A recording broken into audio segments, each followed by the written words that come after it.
L'Afrique est plus connue pour ses guerres, sa famine et ses pandémies. Axel Kambou explique tout cela dans son livre « Et si l'Afrique refusait le développement ?» Nous refusons de considérer la misère africaine comme une fatalité. C'est pourquoi nous disons « Et si l'Afrique acceptait enfin le développement ?» Avec comme sous-thème « Dans une Afrique si riche, comment faire pour que les Africains ne soient plus pauvres ?» Pour ce faire, nous avons demandé à M. Thierry Tan de traiter ces sujets. Alors, M. Tan, dans une Afrique si riche, comment faire pour que les Africains ne soient plus pauvres? Il est vrai que l'Afrique possède toutes les richesses agricoles et minières. Tout pousse en Afrique et il suffit de creuser pour trouver de l'or, du pétrole, du gaz et bien d'autres. À telle enseigne qu'on les qualifie de scandales géologiques en raison notamment de l'énormité de leurs ressources. 60% des réserves mondiales de cobalt, 90% de platine, 50% de diamants, etc. L'Afrique, et notamment la Côte d'Ivoire, est vraiment une terre bénie de Dieu. Alors, comment comprendre que l'Afrique soit si riche alors que les Africains sont si pauvres? Mais avant d'expliquer cette contradiction, il serait bon que nous donnions un tableau synoptique de la situation actuelle de l'Afrique. Si on se réfère au rapport de la Banque mondiale et autres institutions internationales, on a les chiffres suivants concernant l'Afrique. Premièrement, population africaine, c'est 880 millions d'habitants, soit 15% de la population mondiale, c'est peu par rapport à la Chine, avec 1,3 milliard d'habitants, c'est peu également par rapport à l'Inde, avec 1,1 milliard d'habitants. Et la part de l'Afrique dans le commerce mondial, c'est seulement 1% contre 6% en 1970, soit une baisse en valeur actuelle de 600% en 30 ans. Et la dette extérieure de l'Afrique passe de 11 milliards de dollars en 1970 à 540 milliards de dollars en 2002, soit 50 fois plus de dette extérieure en 32 ans. Ainsi, l'Afrique est non seulement pauvre, mais très endettée. D'ailleurs, la moitié des pays africains sont des PPTE, c'est-à-dire des pays pauvres très endettés. Et sur les 27 PPTE dans le monde, eh bien 25 sont des pays africains. Et malheureusement, la Côte d'Ivoire en fait partie. Concernant le chômage, selon le BIT, c'est-à-dire Bureau international du travail, 75 à 94% de la population active africaine sont au chômage. Même les diplômés, y compris les médecins, ne trouvent pas d'emploi. Ce qui fait que le seuil de pauvreté, eh bien, plus de la moitié de la population vit avec moins de 1 dollar par jour, c'est-à-dire moins de 500 CFA, pour se loger, se nourrir, se soigner et s'éduquer. C'est totalement insuffisant. Et c'est pourquoi l'espérance de vie n'est que de 40 ans en Afrique, contre 80 à 83 années en Europe, en Asie ou ailleurs. Ainsi, en Afrique, non seulement on vit peu, mais on vit mal. En effet, on vit 2 fois moins longtemps en Afrique qu'ailleurs. Et tous ces chiffres nous donnent une idée de nos problèmes actuels. Mais dans l'avenir, beaucoup d'autres problèmes vont surgir, et notamment au niveau de la mondialisation. Dans ce cas, M. Tan, quelle doit être la position actuelle et à venir de l'Afrique face à la mondialisation?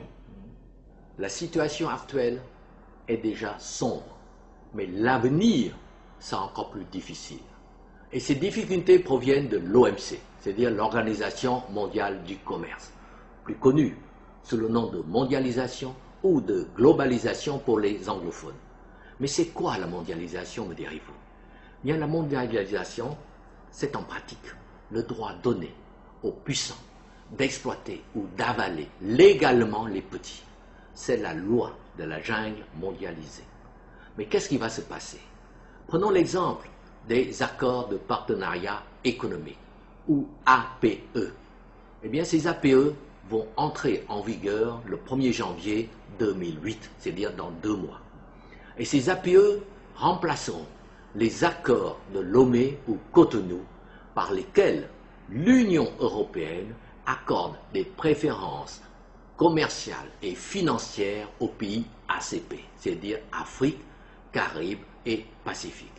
Mais dès le 1er janvier 2008, le dernier accord, l'accord de Cotonou, sera supprimé et remplacé par les accords de partenariat économique APE.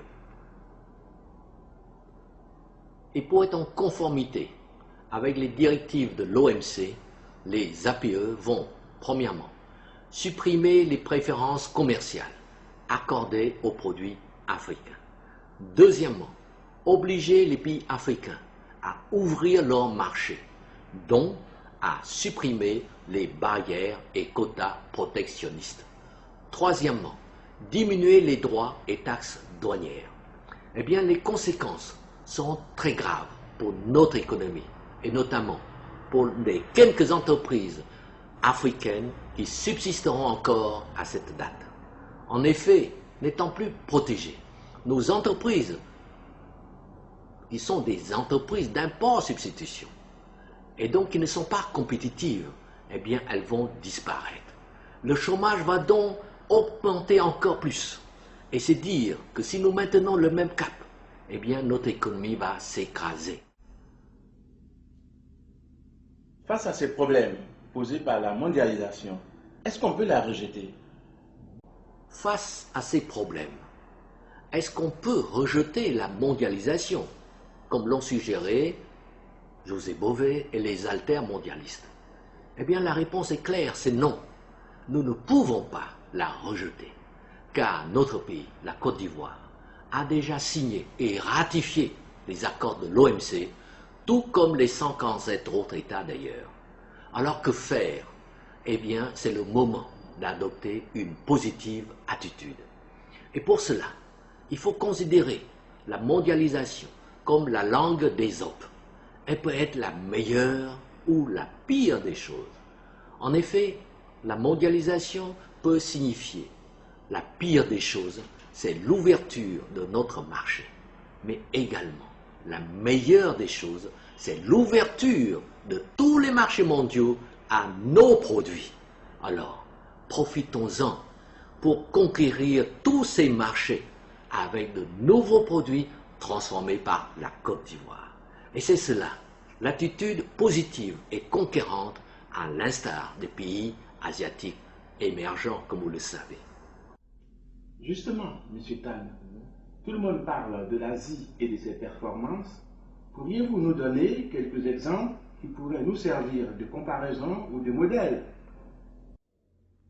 En mettant de côté l'exemple du Japon que tout le monde connaît, nous allons plutôt examiner ces nouveaux pays émergents que sont les 4 petits dragons asiatiques, Corée du Sud, Taïwan, Hong Kong et Singapour, puis les nouveaux tigres comme la Chine ou la Malaisie.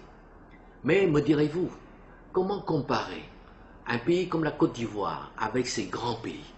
Eh bien, détrompez-vous, car la Côte d'Ivoire est énorme par rapport aux 4 dragons, Hong Kong, Singapour, Taïwan et Corée du Sud, comme vous pouvez le voir sur la carte. En effet, l'ensemble des territoires de ces 4 dragons est plus petit que la partie sud de la Côte d'Ivoire. C'est vraiment tout petit. En effet, Hong Kong n'a que 1000 km² et 7 millions d'habitants. Et concernant Singapour, c'est encore plus petit. C'est 650 km² et 4 millions d'habitants.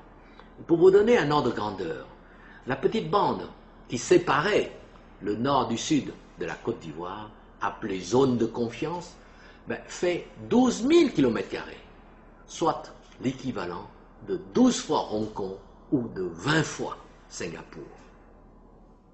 Comme Hong Kong, Singapour n'a aucune ressource naturelle. Elle est même obligée d'importer de l'eau. Et pourtant, Singapour pèse 2 fois le Nigeria, le géant de l'Afrique. Hong Kong et Singapour ont un revenu par tête d'habitant qui s'élève à 28 000 $, soit plus que la France ou même plus que la Grande-Bretagne, leur ancien colonisateur. Hong Kong et Singapour sont les 2 plus grands ports du monde et rejoints bientôt par Shanghai. Et ce sont également les plus grands centres financiers du monde avec Londres et New York. Et le taux de chômage, c'est 1% pour Singapour ou Hong Kong, 1,5% pour la Thaïlande, 3% pour la Malaisie et 4% pour la Chine. Donc très peu de chômeurs et pourtant ils sont surpeuplés. Et comme ces pays exportent beaucoup plus qu'ils n'en importent, eh bien ils gagnent donc beaucoup de devises, c'est-à-dire des monnaies fortes telles que le dollar américain, les yens japonais ou les euros, donc qui rentrent dans les caisses du pays. Ainsi, leurs réserves en devises s'élèvent à, pour la Chine, 1200 milliards de dollars, soit 600 000 milliards de francs CFA. Pour Hong Kong, c'est 130 milliards de dollars, 65 000 milliards de CFA.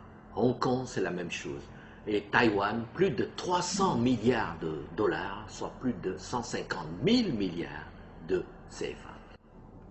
À titre de comparaison, les États-Unis n'ont que 100 milliards de dollars de réserves de devises, soit 8% des réserves de la Chine, pays considéré comme pauvre il y a 20 ans.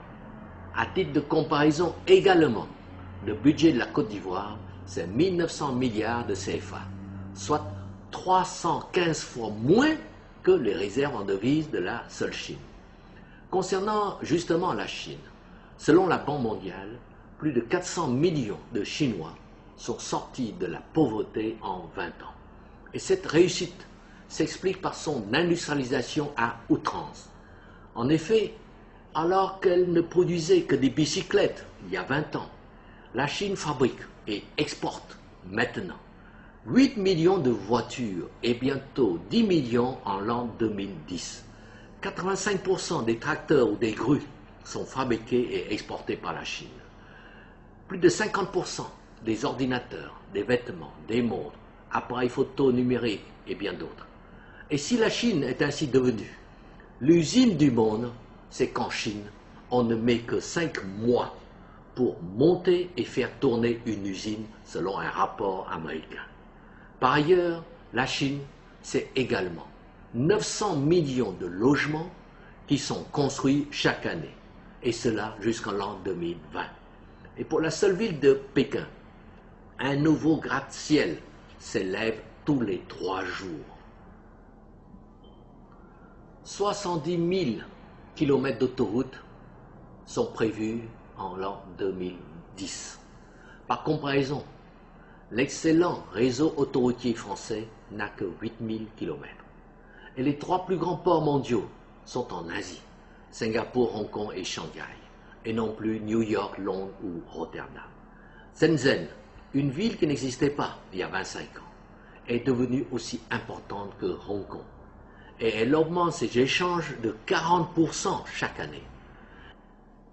Comme ces pays gagnent beaucoup d'argent grâce à l'exportation de leurs produits transformés, la Chine et les 4 petits dragons prêtent aux États-Unis plus de 700 milliards de dollars en 18 mois, soit près de 1,3 milliard de dollars par jour, soit près de 1000 milliards que ces petits pays prêtent chaque jour à l'Amérique. Ils ajoutent que Singapour, qui a la taille d'Abidjan Yopougon, possède un fonds d'État, c'est-à-dire un fonds qui appartient à l'État, qui s'élève à 434 milliards de dollars, soit 200 fois notre budget national. Et avec ces fonds d'État, Singapour peut ainsi financer n'importe quel projet national sans avoir besoin de bailleurs de fonds. Mieux, Singapour peut financer et même acheter n'importe quelle multinationale américaine ou européenne. En effet, comme vous le savez, avec 20 à 30 milliards de dollars, vous pouvez contrôler n'importe quelle entreprise dans le monde. Vous venez de nous décrire la Malaisie, la Chine et surtout Singapour, qui a la taille d'une commune de Côte d'Ivoire et qui possède un fonds d'État de 438 milliards de dollars. Tout cela nous laisse des rêveurs. Et on aimerait en savoir un peu plus. Quelles sont leurs recettes? En 1992, dans une émission économique de la télévision ivoirienne intitulée « Les défis de l'entreprise », j'avais dit que la différence de développement entre l'Afrique et l'Asie, c'est que l'Asie n'a rien, mais elle transforme tout, alors que l'Afrique a tout, mais elle ne transforme rien. Eh bien, ce constat reste toujours d'actualité, malheureusement en 2007. Et pour la démonstration, nous allons examiner deux pays semblables, la Côte d'Ivoire en Afrique et la Malaisie en Asie. Et la Malaisie, qui était donc plus pauvre que la Côte d'Ivoire il y a 25 ans. La Malaisie a la même superficie, la même population, le même climat et les mêmes ressources qu'à la Côte d'Ivoire, c'est-à-dire le cacao, l'EVA et le pétrole. Et son premier ministre, le docteur Mahathir, surnommé Dr M ou Dr Miracle, a fait de la transformation son credo, sa priorité. Ainsi, la Malaisie transforme automatiquement toutes ses matières premières. Par exemple, elle transforme son EVA en pneus de voiture, en préservatifs, en gants en caoutchouc. Et comme la transformation est faite sur place, eh bien, les cours de l'EVA sont fixés, non pas à Londres, mais à Kuala Lumpur, la capitale de la Malaisie. Et la démonstration est ainsi faite. Quand vous avez des usines de transformation sur place, c'est vous qui fixez les cours de vos produits, c'est clair. Et sur cette lancée, la Malaisie a bâti, avec son pétrole, une société pétrolière dénommée Petronas, qui est considérée comme l'un des nouveaux géants de l'or noir. Petronas explore le pétrole dans 17 pays, dont plusieurs en Afrique, Algérie, Angola, Tchad, Gabon. Et Petronas possède à Kuala Lumpur les tours jumelles les plus hautes du monde, 452 mètres de haut, qui viennent d'être dépassées par la tour Taipei 101 à Taïwan, qui fait 509 mètres de haut, un demi-kilomètre de haut. Et ces tours possèdent des ascenseurs qui ne mettent que 37 secondes pour monter les 500 mètres de haut. Et vous voyez par vous-même les images de la Malaisie, c'est un paradis qui a permis à la Malaisie d'attirer 12 millions de touristes en 2004 et qui lui a rapporté 6 000 milliards de recettes en devises, soit 4 fois le budget national de la Côte d'Ivoire. Et j'ajoute que la Malaisie a intégré la mondialisation dans sa vision économique en donnant la priorité à la création de grandes structures sur lesquelles peuvent se greffer leurs PME pour leur permettre ensemble de conquérir tous les marchés mondiaux. Comme les autres dragons, la Malaisie sait que sans les grandes structures, aucune PME ne peut conquérir à elle seule les marchés mondiaux. Et cette politique économique est un tel succès que les Malaisiens ont pleuré lorsque le docteur Mahathir a décidé de lui-même de démissionner en 2004. Voilà l'exemple d'un pays semblable à la Côte d'Ivoire, la Malaisie, qui a réussi à gagner sa bataille contre le sous-développement et contre la misère, et même à utiliser la mondialisation à son profit. Et tout cela grâce à sa politique de la transformation sur place de ses produits. Certes, la transformation permet le développement, mais qui dit développement dit financement. Pourriez-vous nous dire à quels moyens l'Afrique pourrait financer son développement?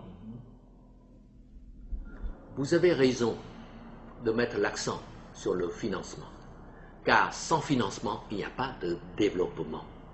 Et pour financer le développement, vous avez 4 moyens classiques. C'est l'épargne nationale, c'est les investissements directs étrangers, c'est les crédits et c'est les dons. Donc, premièrement, l'épargne nationale. D'abord, qu'est-ce que c'est que l'épargne? Eh bien, l'épargne, c'est la différence entre ce que vous gagnez moins ce que vous dépensez. Et ce qui reste, c'est votre épargne. Ainsi, si vous gagnez 1 million et que vous dépensez 600 000, ce qui reste, votre épargne, est de 400 000, c'est-à-dire 1 million moins 600 000 égale 400 000. C'est ce qui reste, c'est votre épargne. Et l'épargne nationale, L'épargne nationale, c'est l'agrégat, ou la somme des épargnes de chacun de nous. Et la question qui se pose maintenant est de savoir si l'épargne en Afrique permet de financer le développement en Afrique. Et voyons le cas donc africain. L'Afrique a deux grandes classes sociales, celle des très pauvres et celle des très riches. Il y a très peu de classes moyennes.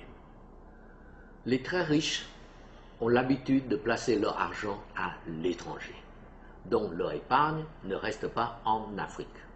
Et les très pauvres, ceux qui gagnent moins de 500 CFA par jour, eh bien, ils ne peuvent absolument pas épargner, ils peuvent à peine survivre. Conclusion, l'Afrique ne peut pas actuellement compter sur son épargne pour financer son développement. Deuxième moyen de financement, les investissements directs étrangers ou IDE. Mais c'est quoi l'IDE? C'est l'épargne étrangère qui vient investir directement en Afrique. Et l'année dernière, l'Afrique a reçu 14 milliards de dollars d'IDE, soit le même montant reçu par la seule ville de Hong Kong. Et cela représente environ 1% du montant global des IDE. C'est très faible. Pire, ces 14 milliards de dollars d'IDE en Afrique sont surtout destinés à l'exploitation de nos ressources pétrolières et minières, dont très peu de retombées sur le plan emploi et développement pour les Africains. Alors, qu'est-ce qui reste? Les crédits avec troisième moyen, donc les bailleurs de fonds.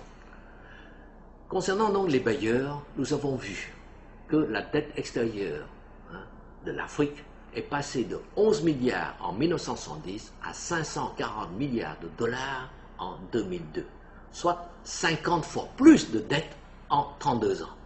Et durant cette période, l'Afrique a déjà remboursé 10 fois ce qu'elle devait en 1980. Mais sa dette n'arrête pas pour autant d'augmenter. En retour, est-ce que le développement de l'Afrique a été multiplié par 50? Eh bien, bien loin de là. Bien au contraire, l'Afrique reste sous-développée car nous remboursons plus que ce que nous empruntons. Eh bien, regardons maintenant donc le quatrième moyen de financement, c'est le don. Quatrièmement, eh bien, l'aide publique au développement ou APD. On peut dire que l'Europe n'a cessé d'apporter des aides de coopération depuis 40 ans. Mais les résultats obtenus sont bien meilleurs, puisque l'Afrique n'arrive toujours pas à s'en sortir et que les Africains sont obligés d'émigrer pour survivre. On en conclut donc que l'aide au développement a été mal faite ou qu'elle a été faite dans le but de maintenir l'Afrique dans son seul rôle de pourvoyeur de matières premières. Pour preuve, en 2004, l'aide publique au développement APD s'élevait à 78 milliards de dollars. Mais dans la même année, l'Afrique a dû décaisser 374 milliards de dollars au titre du service de sa dette.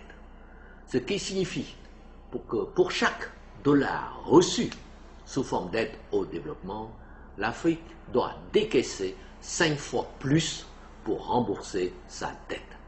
C'est une voie donc sans issue. En effet, même si on doublait cette aide, eh bien le solde resterait négatif de moins 218 milliards de dollars, comme vous pouvez voir vous-même. Et l'Afrique continuerait à décaisser donc 3 fois plus que cette aide pourtant doublée. Au demeurant, ce doublement de l'aide à l'Afrique est irréaliste, car les pays développés ont plutôt tendance non pas à augmenter leur aide, mais à les diminuer progressivement.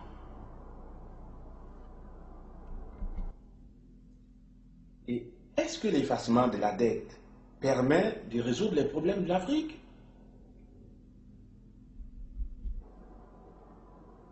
C'est vrai, certains suggèrent qu'on efface les dettes africaines pour soulager la misère en Afrique.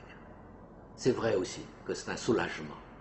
Mais jusqu'à présent, on n'a effacé que quelques petites dettes jugées irrécouvrables de toute façon.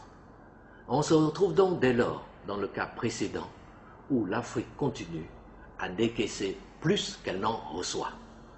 Et si on effaçait, comme vous l'avez dit, toutes les dettes, entièrement, cette mesure est certes généreuse, mais totalement irréaliste, car les créanciers publics et surtout privés n'accepteront jamais de le faire sans être dédommagés. Or, qui va les dédommager? Les contribuables de quel pays? Et même si on arrivait à effacer toutes les dettes africaines, que se passerait-il? Certes, l'Afrique ne sera plus endettée, mais elle resterait toujours pauvre. L'Afrique ressemble à ce SDF, c'est-à-dire sans domicile fixe, à qui sa banque a effacé toutes les dettes. Eh bien, son sort ne s'améliorera pas pour autant, car il restera toujours un SDF qui sera mis sur la liste rouge des banques, ce qui signifie qu'il n'aura plus accès au crédit bancaire. Comme notre SDF, l'Afrique aurait préféré qu'on lui donne un emploi pour qu'elle puisse rembourser sa dette, plutôt que d'effacer sa dette, mais sans lui donner d'emploi. On peut dire donc en conclusion que les 4 moyens classiques de financement ne permettent pas actuellement de financer le développement durable en Afrique, c'est-à-dire une croissance qui n'est pas due à une hausse épisodique des cours de certaines matières premières telles que le pétrole ou le cuivre. Vous venez de nous démontrer que les 4 moyens classiques de financement ne marchent pas en Afrique.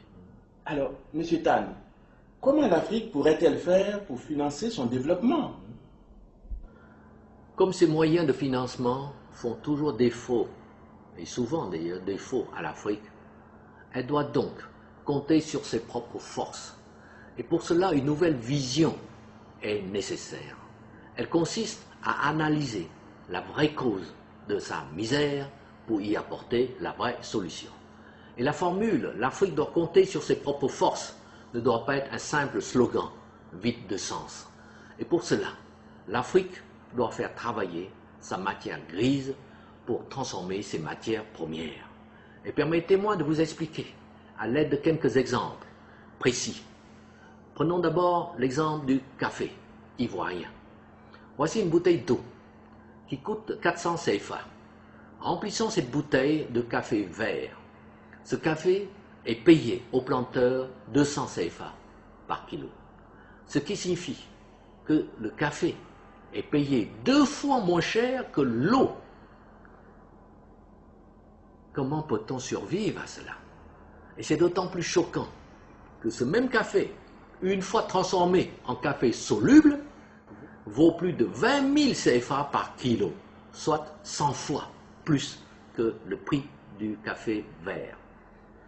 Maintenant, laissons de côté le binôme café-cacao et même le binôme pétrole-gaz et voyons ce qu'un pays comme la Côte d'Ivoire dispose comme autre ressource agricole.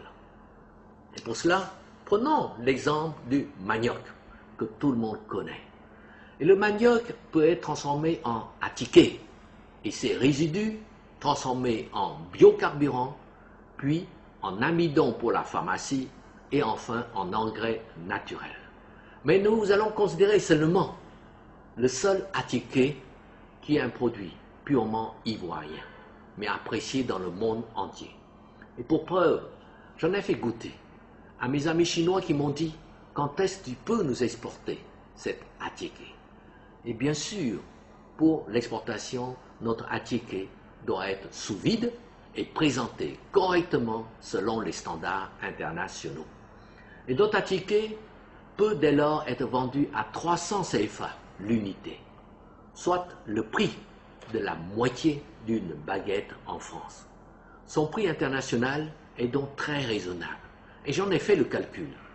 Si chaque Chinois consommait un seul attiqué par an, cela nous ferait 1,3 milliard de personnes multiplié par 300 CFA, soit 390 milliards.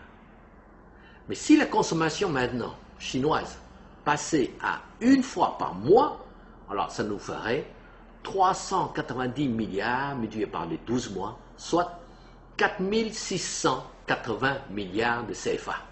C'est-à-dire 10 fois le budget alloué au paiement des salaires des fonctionnaires ivoiriens, y compris les corps habillés.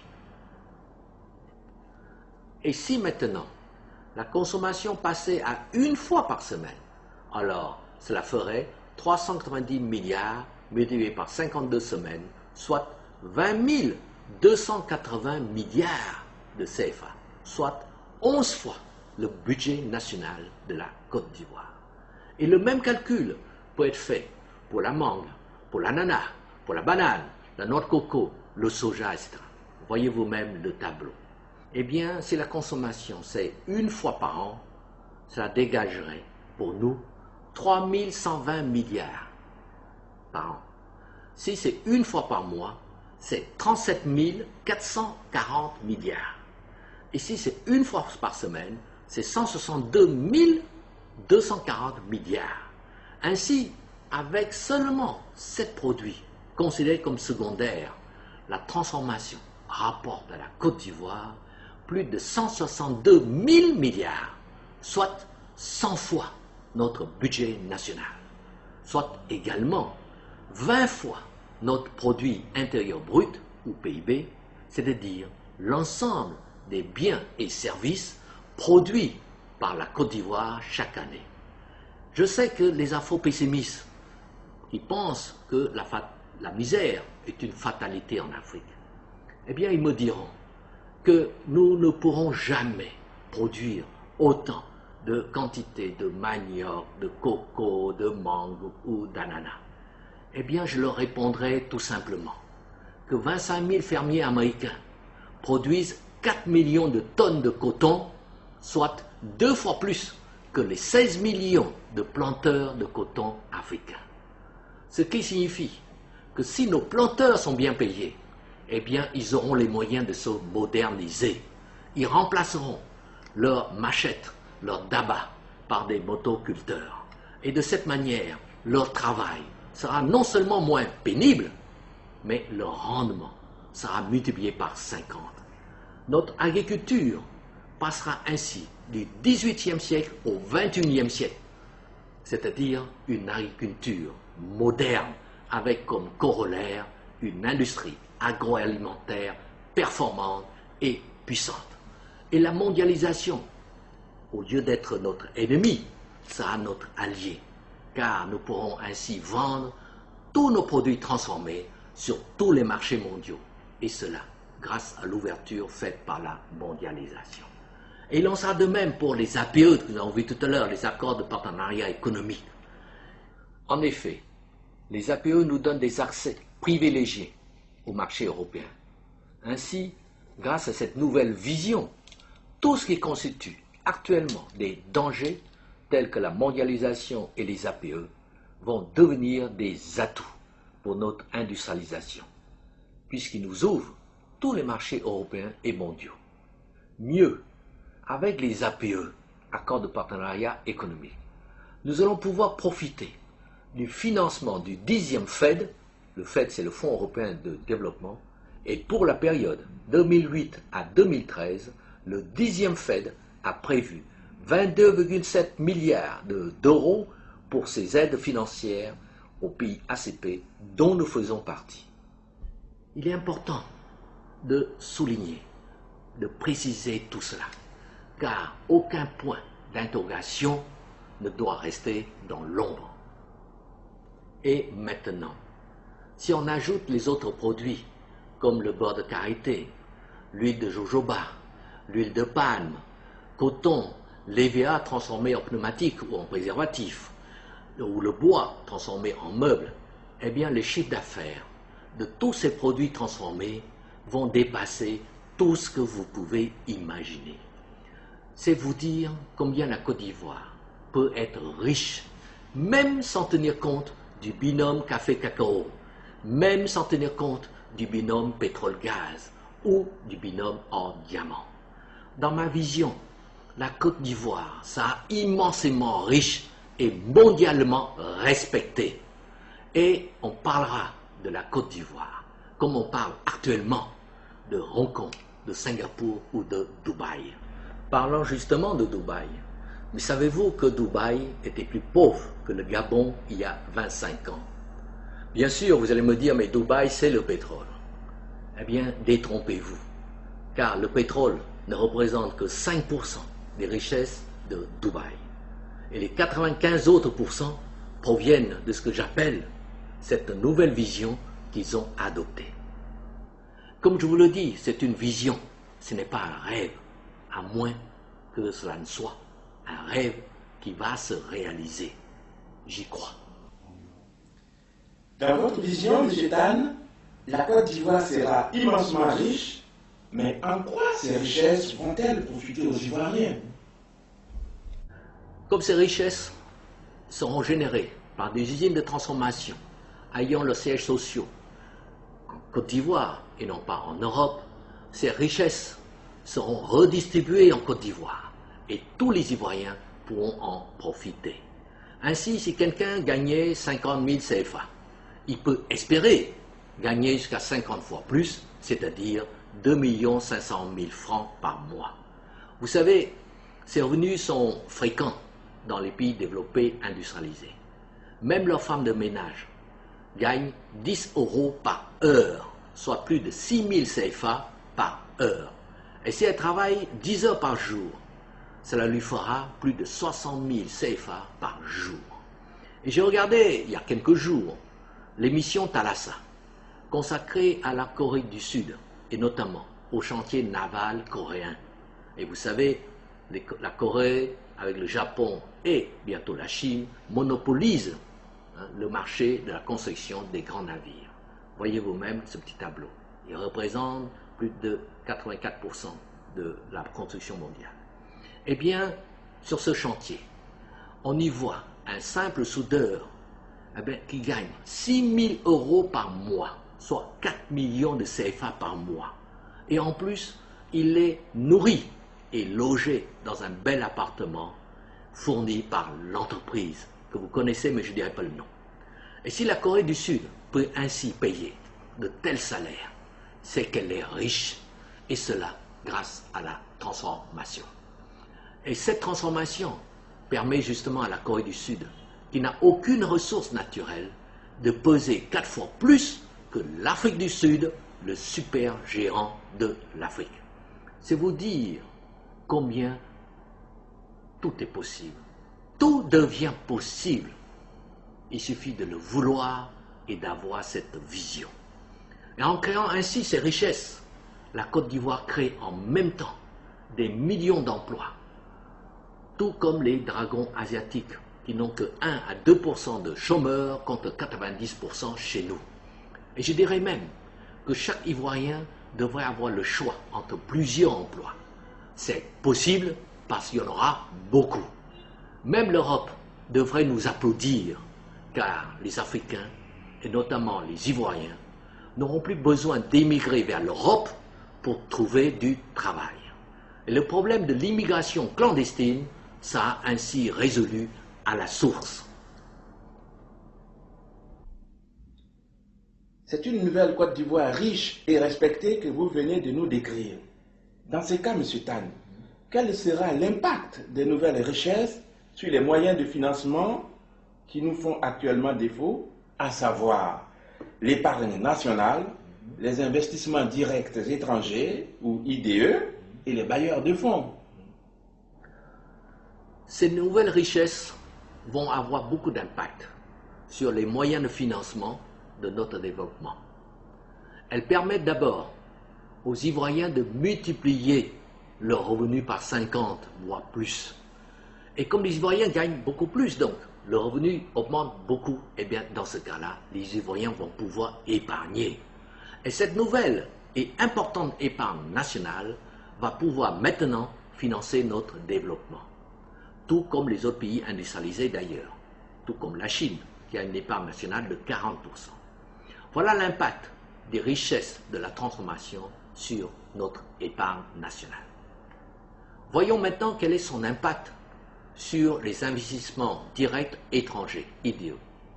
Si la Côte d'Ivoire sait valoriser ses produits, eh bien, elle va attirer les investisseurs étrangers qui se disent que la Côte d'Ivoire devient un pays rentable. Donc, il faut y aller vite avant qu'il ne soit trop tard. Les investisseurs, comme vous le savez, vont toujours là où c'est rentable pour eux. C'est totalement logique. Or, vous savez, il y a plus de 50 000 milliards de dollars de fonds qui peuvent investir dans le monde. Et ces fonds sont répartis comme suit. Voyez vous-même le tableau en dessous. Fonds d'État, 3 390 milliards de dollars. Fonds d'investissement, c'est 21 000 milliards de dollars. Fonds de pension, 17 900 milliards. Et avoir des compagnies d'assurance, c'est 16 000 milliards. Au total, c'est 59, presque 59 000, disons. Presque 59 000, c'est 58 290 milliards. Si la Côte d'Ivoire, grâce à sa nouvelle vision économique, pouvait attirer une toute petite partie de cette somme colossale, elle financerait largement son développement. En effet, si elle ne recevait que 1 pour 1000, soit 0,1% de cette somme-là, cela lui ferait 58 milliards de dollars, soit 20 fois notre budget national. Bien sûr, je sais que les afro-pessimistes diront encore que ce n'est pas possible. Alors je leur donnerai un exemple pour leur montrer que tout est possible. Et comme exemple, je citerai le cas de la banque ICBC, c'est-à-dire Industrial Commercial Bank of China. Une banque qui a été créée en 1984, c'est-à-dire il y a 23 ans à peine. Et cette banque ICBC a réussi à lever 22 milliards de dollars sur les deux seules bourses, Hong Kong et Shanghai. Et 22 milliards de dollars ont été levés en 3 heures, c'est-à-dire en une matinée. Et 22 milliards de dollars, c'est l'équivalent de 10 fois notre budget national. Ce qui signifie que quand nous avons des idées claires, eh bien, les gens vont avoir confiance en nous, et dans ce cas-là, l'argent ne manque pas. Et ce qui est valable pour une banque l'est également pour un pays. D'autant plus qu'une banque peut être mise en faillite, alors qu'un État ne peut pas l'être, c'est-à-dire un État ne peut jamais être mis en faillite. Voyons maintenant l'impact sur les bailleurs de fonds. Son impact est facile à démontrer, car vous connaissez tous l'adage, on ne prête qu'aux riches. En effet, quand vous êtes riche, ce sont les bailleurs de fonds qui viennent vous faire la cour. Et dans ce cas, c'est vous qui leur imposerez vos conditions. C'est-à-dire, c'est vous qui leur fixerez les projets à financer. Et ils vont accepter, car ils savent que vous êtes devenu fort, riche et donc crédible.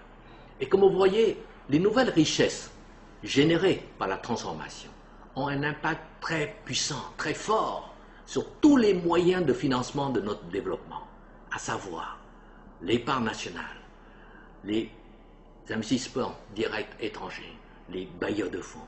Et je ne parle même pas de dons, car les Ivoiriens n'auront plus besoin de dons. C'est même eux qui vont donner. Comme disent les économistes, il y a un effet multiplicateur et un effet accélérateur sur notre économie. Et je dirais même qu'il y a un effet d'entraînement et d'incitation au développement d'autres secteurs économiques, tels que la médecine douce à base de plantes, les transports aériens ou le tourisme. Et concernant justement le tourisme, si nous ne faisions que 25%, c'est-à-dire un quart des recettes touristiques de la seule Malaisie, cela nous rapporterait l'équivalent de notre budget national, c'est-à-dire l'ensemble de nos impôts et taxes. Ainsi, la nouvelle Côte d'Ivoire, industrialisée, développée et prospère, nous permettra de donner des emplois à tous les Ivoiriens, de payer beaucoup mieux les planteurs, car les prix seront fixés par nous et non pas par l'Europe. Troisièmement, de réhabiliter nos villes et nos villages. Quatrièmement, de refaire nos routes et même de construire des ponts et surtout des autoroutes partout en Côte d'Ivoire, afin que nous puissions atteindre n'importe quelle ville de Côte d'Ivoire en moins de 5 heures. Et dans ce cas, les usines pourront s'implanter partout dans le pays afin de transformer sur place les produits de chaque région. Ainsi, grâce à ces autoroutes, aucune région de la Côte d'Ivoire ne sera délaissée. Chaque région aura ses usines, ses emplois et ses richesses. Et ce n'est pas un rêve, car nous aurons les moyens de financer tout cela. Et c'est cela qui va nous apporter la paix, la vraie paix, qui doit être un comportement et non un vain mot, comme disait le président Houphouët-Boigny. Prospérité pour les Ivoiriens et paix pour notre pays.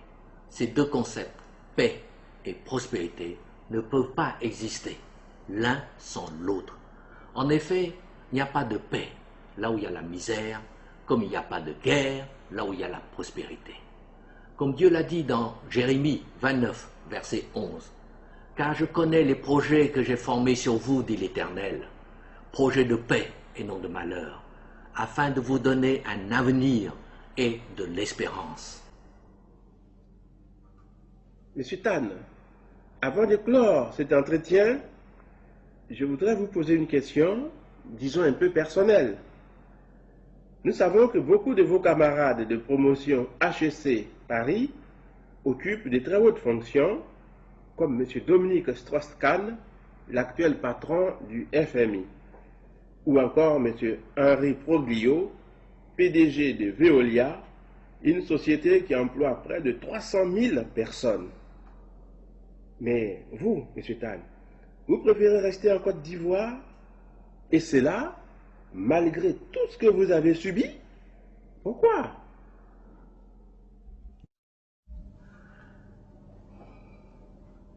Il est vrai que tout le monde, y compris mes camarades HEC, se demande pourquoi je persiste à rester en Afrique alors que j'aurais pu opter pour une brillante carrière internationale. D'autant plus que je suis à la croisée de 3 continents, l'Afrique, l'Asie et l'Europe.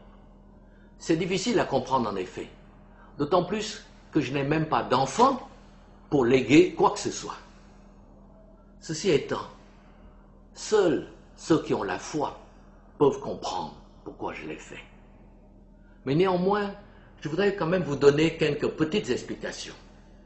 Tout d'abord, eh bien, notre vie sur cette terre, elle est très courte, elle est brève. Personne n'est éternel. C'est ce qui signifie que les biens terrestres ne nous servent à rien à notre mort. Donc, ça ne sert à rien de vouloir les accumuler au-delà de nos besoins. Alors, c'est pourquoi je vous dis que chacun de nous doit tout faire pour soulager les souffrances des autres. Car si nous aimons Dieu, que nous ne voyons pas, nous devons également aimer notre prochain que nous voyons tous les jours. Et dans ce cas, il n'y a pas de plus grande preuve d'amour que de sacrifier sa vie pour ses amis. C'était Jean 15, verset 13. Et c'est dans cet état d'esprit, Dieu m'a mis à cœur pour faire en sorte que tous mes amis africains puissent bénéficier de toutes les richesses que Dieu a mises à leur disposition. C'est cela le sens de mon combat. C'est cela le sens de ma vie.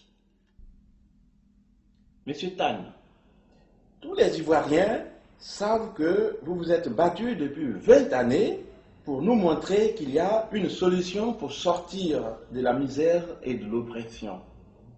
Solution que beaucoup de chefs religieux n'hésitent pas à penser et même à dire qu'elle vient de Dieu, tant votre combat est exemplaire. Mais que faire pour qu'elle soit écoutée? Que faire pour que la misère ne soit plus une fatalité en Afrique? Et que faire pour que la solution qui semble si simple se réalise? Comme vous dites, la solution est simple. Elle peut donc se réaliser immédiatement. Et à ce propos, permettez-moi de citer le grand savant Albert Einstein, prix Nobel de physique en 1921. Et il disait ceci: Quand la solution est simple, c'est Dieu qui l'a donnée.